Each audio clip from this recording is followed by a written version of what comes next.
you got to be passionate for what you believe in. That will be your driving force. The grassroots are growing.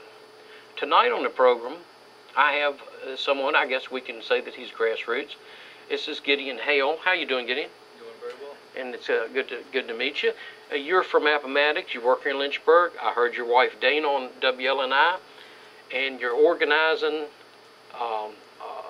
a little get-together here in Lynchburg. And this is the Lynchburg Constitution Day Tea Party. It's tomorrow night at the stadium, 9/17, from 6 o'clock to 8 o'clock. You've got some people that are going to come in to talk. Your website, and I'm going to put a link on my webpage. I hope they're not going to think that I'm too much of a far right-wing extremist. That one of those deals with the disclaimer. But it says on here that this is a place for Lynchburg, Virginia, and surrounding areas to find information on tea parties being held in our area, get involved, or just stay informed. Patriots Unite. What can you tell us about this? You tell me Dana's more articulate than you, and you got dragged into this last minute because she couldn't come up here to be on TV. Yeah, at 3 o'clock I found out that I was coming here to do this today at work. So, my wife has really been the one to spearhead this tea party. And it's just an opportunity for like-minded people to come together and to, express themselves. We need what the First Amendment's for. We need external validation a lot of times when we have our thoughts, our feelings, the things we believe in, our core beliefs. That gets strengthened when we get around other people like that and get together like-minded people. And I've said many times that that's one thing about the conservative side that attracted me to it. There is a group of like-minded people there. It's a very diverse group. When I look on the left, I see a bunch of fringe groups that don't like being there. They don't like other groups that are there.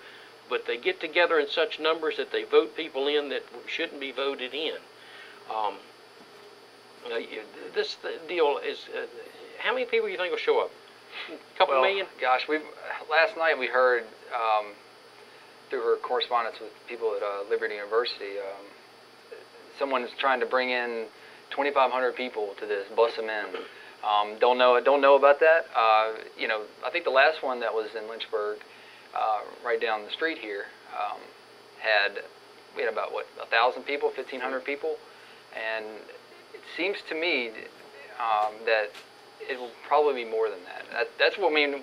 The more the merrier. I mean, we want this to be a great event for people to come out and to listen to some really good speakers, dynamic speakers, and really just regular people.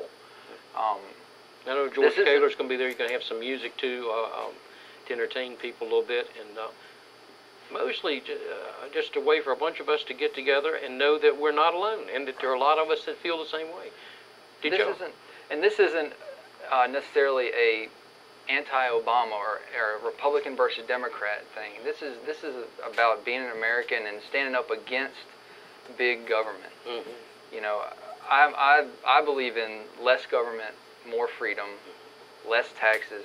I mean, abolish taxes really, but I'd take less taxes, and I just really feel strongly about it. And I see what's going on in our government today, and the first 8 years it took us 8 years to get $1.5 trillion in debt, and now it's in 100 days. In 100 days, it's gone up another trillion. I mean, that's unsustainable. If I ran my house like that, well, we got hundreds of billions of dollars of waste and fraud in Medicaid. Why don't they go after that?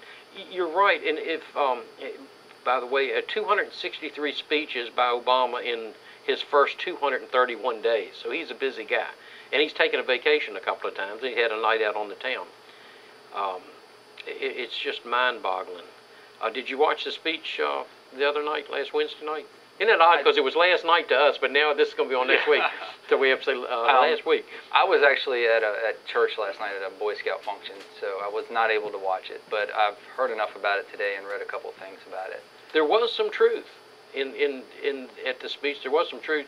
The South Carolina Representative Joe Wilson shouted, "You're lying," when he said that health care wouldn't cover illegal immigrants, I think is what the line that got it. And just in a matter of a few hours, I think the donations to Wilson's campaign headquarters like $250,000. So he's getting a lot of that external validation. He knows a lot of people are behind him, and on this. And I think he immediately apologized. And I guess for that place, it was the wrong place to do that. I guess with the level of decorum and respect they have in that chamber there. You know, as if that, you know, some of the things the Democrats have passed in there, and some things Republicans, I guess there's still a level of decorum. That might not have been the right place, but he immediately apologized, and I actually heard on Fox News on the radio, because the radio is different than the TV, and it said that, started out by saying that Obama had accepted the apology of South Carolina Representative Joe Wilson, who called him a liar last night, and then it played a clip of Brock saying that we need to all get along together and do this and work on this together and everything. And I'm thinking, that little news piece wasn't representative of what actually happened. I mean, I don't know that Joe was apologizing for calling him a liar so much as he was apologizing for doing it in that setting. Because what he was saying was lies. Just about everything he said was a lie in that speech. And it gets me. It breaks my heart that so many people that voted the wrong way last November, in the way it turned out, everybody that voted lost.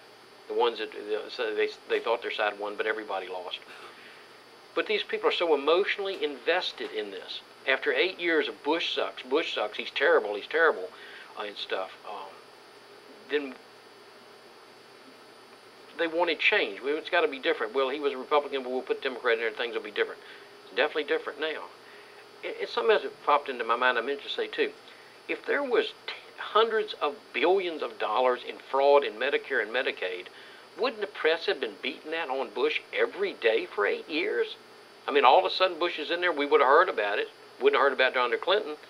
I think the mainstream media ought to be in jail for a lot of the things that they have done and failed to report on this stuff. Well, I think, you know, the mainstream media is what it is, and we all know that it's you know, it's left leaning and it's not gonna report. I don't think all of us know that. Some of the people don't know that. Right. I've had some you liberal know, friends say, I don't see any unfairness to it. Yeah. Oh my gosh. They must not be watching. Well, a lot of times it's what they don't report that's exactly the problem. And you know, just like you were talking about, you know, with Van Jones and all these czars, and you know, all this stuff happens.